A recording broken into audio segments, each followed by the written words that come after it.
नमस्कार दोस्तों यदि आपके घर में या आप कड़ी मेहनत कर रहे हैं उसके बावजूद भी धन नहीं टिक रहा है तो भगवान शिव शंकर कहते हैं कि मनुष्य को इन छोटे छोटे उपायों को नहाते समय कर लेने चाहिए, जिनसे उनके घर में धन की वृद्धि होगी। माता लक्ष्मी जो है वो अति प्रसन्न होने के साथ साथ उस व्यक्ति की ओर आकर्षित होगी।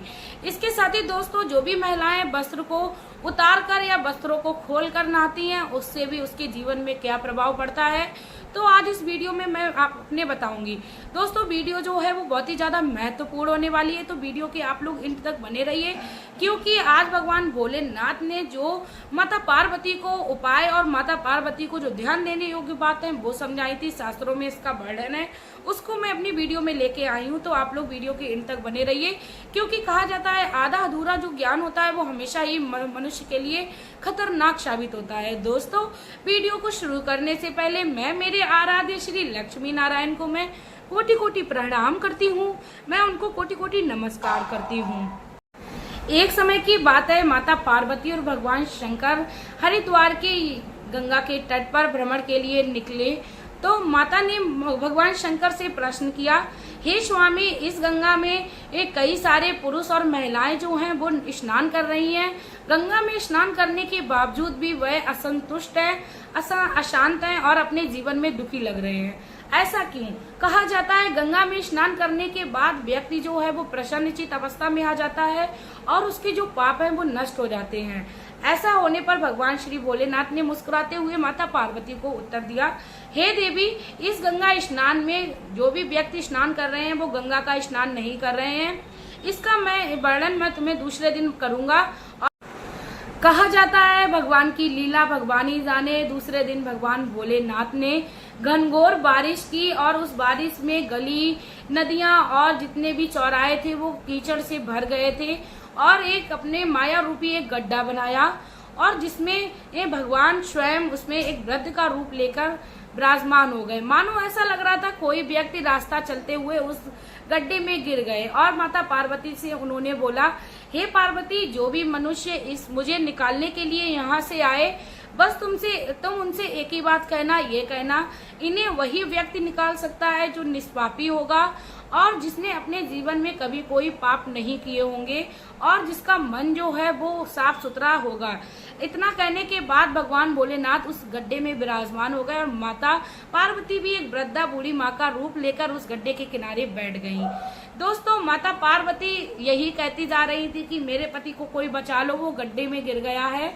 वहां से गंगा स्नान करते हुए काफी सारे मनुष्य निकल रहे थे। काफी सारे मनुष्य का तो जो मन है वो माता पार्वती को देख के डोलने लगा। उनके मन में माता पार्वती के लिए गंदे गंदे ख्याल आने लगे। काफी सारे मनुष्यों ने देखा ये महिला यहाँ पर बैठी हुई है तो क्यों बैठी हुई है। इसके साथ ही कई सारे लोग यहाँ तक कहने लगे कि तुम इस बुड्ढे के कारण अपनी जान क्यों दांव पे लगाए हो, तुम यहाँ से जाओ।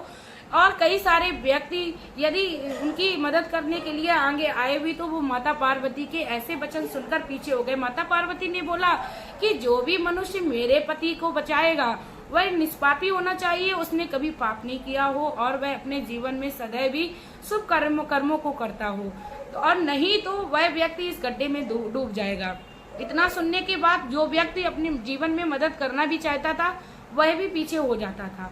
दोस्तों देखते ही देखते शाम हो गई। भगवान भोलेनाथ उसी गड्ढे में वृद्ध का रूप लेकर उसी गड्ढे में थे और माता पार्वती भी उसी गड्ढे के किनारे पर बैठी थी। दोस्तों दिन ढलने के साथ ही एक पुरुष गंगा स्नान करके वहां से गुजर ही रहा था कि उसकी नजर उस बूढ़े वृद्ध पर पड़ी और उस बूढ़ी माँ पर पड़ी। तब उस पुरुष ने आकर माता से पूछा कि हे माँ, आप इतनी दुखी यहाँ क्यों बैठी हो। तो माँ ने बताया कि मेरे पति इस गड्ढे में गिर गए हैं और वे कड़ी मेहनत कर रहे हैं, फिर भी वह इस गड्ढे से नहीं निकल पा रहे हैं। तो पुरुष ने कहा, माँ मैं आपकी मदद कर देता हूँ। तो माँ ने उनसे भी वही वचन बोले कि बेटा तुम इनकी मदद तो करोगे, लेकिन इनको श्राप लगा हुआ है कि जो भी मनुष्य इनकी मदद करेगा वह निष्पापी होना चाहिए, उसने जीवन में कभी पाप नहीं किया हो और वह अपने जीवन में शुभ कर्मों को करता हो और वह किसी को बुरी दृष्टि से ना देखता हो। इतना सुनने के बाद वह पुरुष बोला कि माँ मेरे लिए सर्वोपरि है सामने वाले व्यक्ति को उस समय यदि ये किसी मुसीबत में है तो उसको बचाना चाहिए, उसके बाद अपने जीवन की चिंता तो बाद में ही करनी चाहिए। इतना सुनने के बाद भगवान भोलेनाथ और माता पार्वती ने उसे इस काबिल समझा और उनको तुरंत ही साक्षात दर्शन दिए। माता पार्वती और भगवान भोलेनाथ ने उन्हें आशीर्वाद देकर कृतार्थ किया। तब भगवान शंकर माता पार्वती से बोले, पार्वती, इस व्यक्ति ने खाली गंगा का आज स्नान किया था, बाद बाकी सब लोग पानी में डुबकी लगा रहे थे, मानो बस वो नहा ही रहे थे। किसी ने भी आज सुबह से लेकर इस गंगा में स्नान नहीं किया। यही कहा जाता है दोस्तों, इसी को गंगा का स्नान कहते हैं। जो भी व्यक्ति अपने जीवन में जिस उद्देश्य से जाता है, साफ सुथरे मन से जाता है, तो उसे गंगा माँ का अवश्य स्नान जो है वो लाभ प्रदान करता है। इसके साथ ही भगवान भोलेनाथ ने माता पार्वती से कुछ ऐसी बातें कही कि कहा, पार्वती, जो भी नहाने के साथ इन बातों को ध्यान में रखता है तो वह व्यक्ति कभी अपने जीवन में दुखी नहीं होता है। उसके घर में धन संपदा की कभी कमी नहीं रहती है। उसके संतान जो होते हैं वो बहुत ही ज्यादा उज्जवल भविष्य के होते हैं। इतना कहने के बाद भगवान भोलेनाथ ने पार्वती माँ से इस चर्चा का जो वर्णन है वो शुरू कर दिया। बोले, हे पार्वती, जो भी मनुष्य नहाते समय इन बातों का ध्यान रखता है उसके जीवन में कभी भी अमंगल नहीं होता है। तो दोस्तों, आप लोग इन बातों को बहुत ही ध्यान से सुनिए। दोस्तों, इन बातों को बताने के बाद भगवान भोलेनाथ ने इस बात का भी वर्णन किया कि महिलाओं को निर्वस्त्र होकर या कोई भी पुरुष को निर्वस्त्र होकर क्यों नहीं नहाना चाहिए। भगवान शंकर ने माता पार्वती से कहा, हे देवी, तुम धैर्य से मेरी इन बातों को सुनिए। तब माता पार्वती ने पूरे धैर्य के साथ भगवान शंकर ने से इन बातों को सुना और उनको अपने जीवन में उतारा भी। दोस्तों, भगवान शंकर ने बताया, जो भी मनुष्य ब्रह्म मुहूर्त में स्नान करता है उसको कभी भी किसी प्रकार का कोई दोष नहीं लगता है। दोस्तों, सूर्य की लालिमा के साथ हर व्यक्ति को स्नान कर लेना चाहिए, क्योंकि स्नान व्यक्ति की शारीरिक सुंदरता को बढ़ाता है, चेहरे की चमक को बढ़ाता है और उसके शरीर की जो कांति है वो विश्व प्रसिद्ध होने लगती है। दोस्तों, ब्रह्म मुहूर्त का स्नान बहुत ही सर्वोत्तम बताया गया है। जो ब्रह्म मुहूर्त में स्नान के बाद जो भी मनुष्य पूजा विधि करता है और भगवान का स्मरण करता है उसको कभी भी कोई मनुष्य हरा नहीं सकता है। उसकी हमेशा ये विजय होती है। वह व्यक्ति अपने एक कर्मों के कारण इस विश्व में जाना जाता है और उसके ये जो कर्म है वो शुभ होते हैं, हमेशा ही शुभ फल देते हैं। इसके साथ ही दोस्तों, मैं आप लोगों को बता दूं, उसकी शारीरिक सुंदरता तो बढ़ती ही बढ़ती है, साथ में उसके जो शरीर है वह हमेशा निरोगी रहता है। भगवान शंकर कहते हैं कि जो भी व्यक्ति समय पर स्नान करता है उसके शरीर में कभी कोई रोग हमेशा के लिए वास नहीं करता है। इसके साथ ही उसके एक घर में कभी भी पितृदोष नहीं लगता है और उसके घर में कभी भी किसी भी नकारात्मक शक्ति का प्रभाव नहीं पड़ता है। दोस्तों, जो भी ब्रह्म मुहूर्त में नहा लेता है उसके घर में हमेशा ही सकारात्मक शक्तियां और दैवीय शक्तियां वास करती हैं। इसके साथ ही दोस्तों, भगवान शंकर ने बताया, जो भी व्यक्ति नहाते हुए पानी में अपने यदि एक चुटकी हल्दी को डाल लेता है तो वह जीवन में कभी भी रोगों से नहीं गिरता है। इसके साथ ही दोस्तों, मैं बता दूं, यदि व्यक्ति सुबह में स्नान करता है और उसमें कुछ बूंद गंगा जल की डाल लेता है तो वह सर्वोपरि अति उत्तम है, क्योंकि गंगा जल हर व्यक्ति को तारने वाला है और हर व्यक्ति को पापों से मुक्त कराने वाला है। इसके साथ ही भगवान भोलेनाथ ने यहाँ तक ये भी बोल दिया कि जो भी व्यक्ति नहाते समय भगवान का स्मरण करने उसको पूर्ण पूजा की फल की प्राप्त हो जाती है और उसके पापों का नाश हो जाता है। दोस्तों, भगवान शंकर ने यहाँ तक बताया कि यदि व्यक्ति किसी बीमारी अवस्था में है और उसको स्नान करना है तो वह अपने बालों से नहाकर कंधों से स्नान कर सकता है या अपने गीले कपड़े से वस्त्र शरीर को पोंछ ले। इससे ही उसको पूर्ण नहाने की फल की प्राप्त हो जाती है। लेकिन दोस्तों, हर व्यक्ति को ये कर्म अवश्य करना चाहिए। मलिन अवस्था में कभी भी व्यक्ति को नहीं रहना चाहिए। जो भी व्यक्ति दरिद्रता के साथ रहता है उसके घर में कभी भी माँ लक्ष्मी का वास नहीं होता है। दोस्तों, अपने शरीर की स्वच्छता हर व्यक्ति को रखनी चाहिए, क्योंकि स्वच्छता में ही भगवान और माता लक्ष्मी का वास होता है। भगवान शंकर कहते हैं, जो भी व्यक्ति उत्तम समय पर नहा लेता है और अपने जीवन में दिन भर शुभ कार्य करता है वह व्यक्ति भगवान को भी अति प्रिय होता है। दोस्तों, भगवान शंकर की इन बातों को सुनकर माता पार्वती ने भगवान शंकर से दूसरा प्रश्न किया कि हे स्वामी, महिला और पुरुष को निर्वस्त्र होकर क्यों नहीं नहाना चाहिए? इसका मुख्य कारण क्या होता है?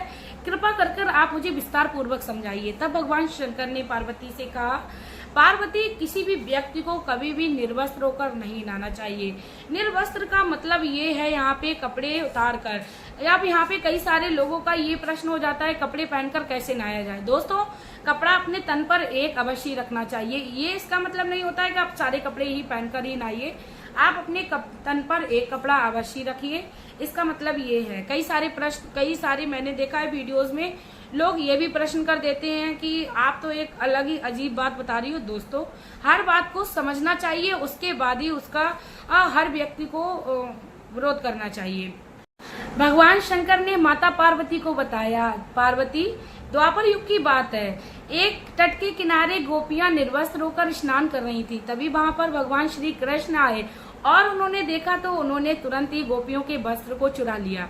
तब गोपियों ने भगवान श्री कृष्ण से विनती करी, कृष्ण मेरे वस्त्र मुझे दे दो, मुझे बहुत ही ज्यादा परेशानी हो रही है, मैं निर्वस्त्र होकर कैसे इस नदी से निकलूं। तब भगवान श्री कृष्ण ने उन्हें बताया कि हे देवी, कभी भी किसी भी देवी को या किसी भी पुरुष को गंगा में या अपने घर में ही कभी भी निर्वस्त्र होकर नहीं नहाना चाहिए। इसका मुख्य कारण ये होता है, जो भी मनुष्य निर्वस्त्र होकर नहाता है तो भगवान वरुण देव का अपमान होता है, क्योंकि वरुण देव जो है वो पानी के देवता हैं और भगवान वरुण देव को पानी का जो भी ये कार्य है वो सौंपा जाता है। इसीलिए भगवान वरुण देव का अपमान होता है। तो हर व्यक्ति को अपने शरीर पर छोटा सा अवश्य कपड़ा है वो धारण करे रहना चाहिए। इसके साथ ही दोस्तों, मैं आप लोगों को बता दूं, कई बार कई लोग सोचते हैं कि मैं घर के अंदर या कमरे के अंदर मैं नहा रहा हूं तो मुझे कौन देख रहा है। दोस्तों, ऐसा नहीं है।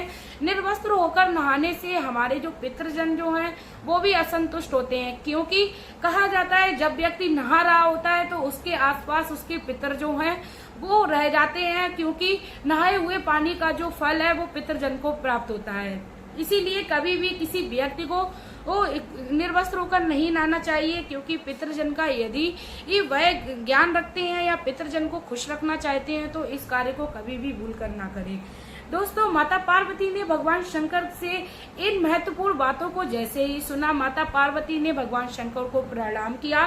बोली, हे प्रभु, आपको मैं कोटि कोटि प्रणाम होकर नतमस्तक होकर प्रणाम करती हूँ। हे मेरे भोलेनाथ, आपकी कृपा से हर व्यक्ति इस संसार में सुखी हो, कभी भी उसको दुख ना सताए।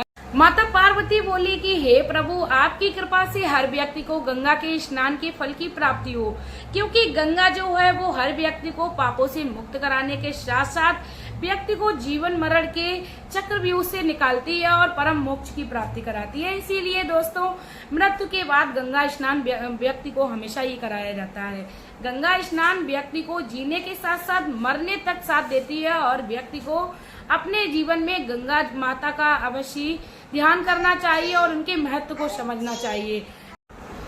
दोस्तों, इसी के साथ यदि आप भगवान भोलेनाथ से प्रेम करते हो और भगवान भोलेनाथ की इस कथा का आपने आनंद लिया हो तो आप लोग भगवान भोलेनाथ को मानकर मेरी इस वीडियो को शेयर कर दीजिए और अपना सपोर्ट दे दीजिए। दोस्तों, भगवान भोलेनाथ जो हैं वो बहुत ही भोले हैं, हर व्यक्ति पर अपनी कृपा लुटाते हैं। भगवान भोलेनाथ का जो भी प्रचार प्रसार करता है वह अपने जीवन में कभी भी दुखी नहीं होता है। दोस्तों, मेरा भी वीडियो बनाने का सिर्फ एक ही उद्देश्य है कि भगवान भोलेनाथ की मुझे कृपा मिले और जो भी व्यक्ति हमारी इस वीडियो को शेयर करे उसको भी मिले। दोस्तों, आप लोगों का प्यार और कीमती समय देने के लिए धन्यवाद।